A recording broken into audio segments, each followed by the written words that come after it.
Hello and happy Thursday. I hope this finds you doing well and enjoying your summer.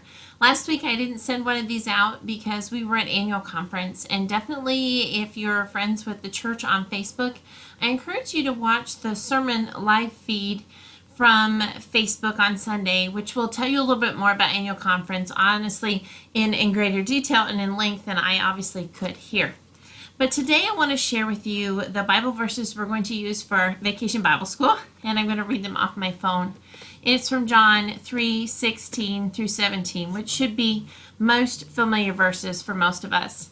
For God so loved the world that he gave his only Son, so that everyone who believes in him may not perish, but may have eternal life. Indeed, God did not send the Son into the world to condemn the world, but in order that the world might be saved through him.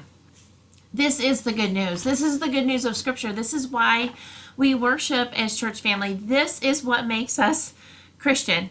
At Bible school next week, we're going to focus on just two stories. It's almost like crazy to think about. Usually we try to lop in a whole lot of Bible learning in different stories, but this week we're going to do two, and it truly is the Christmas story and the Easter story. It's the basic stories of Christianity, the basis of our faith and who we are as people and as Christians. Sometimes I think we forget that these are not seasonal stories. These are not stories we should only read at Christmas in December, which really Christmas, we don't have any proof that Jesus was born in December, but it's our best guess. And then Easter stories only at Easter in the spring. But the truth is that the truth of Christmas and Easter is year-round. It's what makes us who we are as people of faith, as Christians, and as believers in the resurrected Lord Jesus Christ. And so these are our most basic truth-telling stories. These are the stories we should be telling year-round. These are the stories that people need to hear.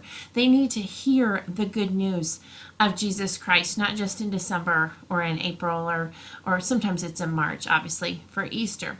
So this summer, we're going to go out. We're going to go and see all the people. We're going to get out of the building. So at Bible school, we are not just staying in our building. We're also venturing over to Faith Lutheran, and we have our St. Andrews folks joining us as well. It's a wonderful ecumenical vacation Bible school. So if you have grandkids or kids who want to sign up, please sign up. We still have room for you. If you still want to help, we'll take extra hands and feet and hearts who love children to share the good news of the gospel. Definitely, we want to venture out. We're going tonight to what I call the Ulysses Reservoir. It's actually called the Oxbow Reservoir, but it's just outside of Ulysses, Nebraska. So just head up the road on 15, and we're going to go fishing and kayaking from 6 to 8. These outings that we've planned this summer, what do we call Terrific Themed Travels, kind of our Sunshine, S-O-N, Sunshine Ministry this summer, and our Front Porch Faith are to get us out of the building, to go to see where all the people are, in neighborhoods, in homes, in parks, at swimming pools, at like the reservoir tonight. There are people that we could be in fellowship with. Sometimes fellowship just doesn't happen within the church family because we don't make time for it.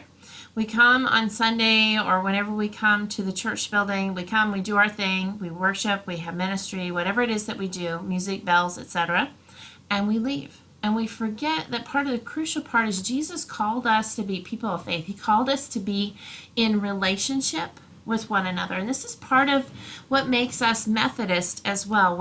John Wesley believed in Christian fellowship. He actually had Christian clubs where they met for study, for worship, for prayer, but they also met for times of connecting to say, how is it with your soul? What's going on with you? How is your faith growing you? So tonight we're going to go out to the reservoir. I'm going to actually take a children's Bible with me. I would like to read or partially read, share the story of how Jesus called disciples to be fishers of people. And then we're going to do just that. We're going to go fishing and boating in kayaks because that is what Jesus called us to do, is to get out of these buildings. They didn't have buildings back then, and to meet the people. And Bishop Sines has called us to see all the people, and we acknowledge that not all the people actually come in the building. And so as church family, we need to get out of the building and we need to have friendships and relationships outside of the church building because that's where people are.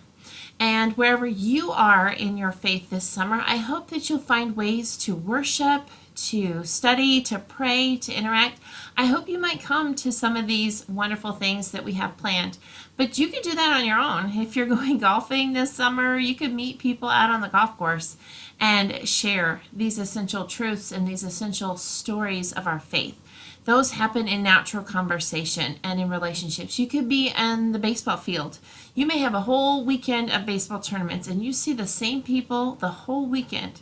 You have time to share them a little bit about what it means to be a Christian in your faith, and not in a pushy way, not in a shovey way. We talked about that at Children's Time last week, that we don't throw our faith at people. We don't blast at them faith statements, because that's not how people come to know our Lord and Savior Jesus Christ. They come to know him through honest, real, face-to-face relationships. So I invite you, come with us. Let's get out in the community. Let's go see all the people.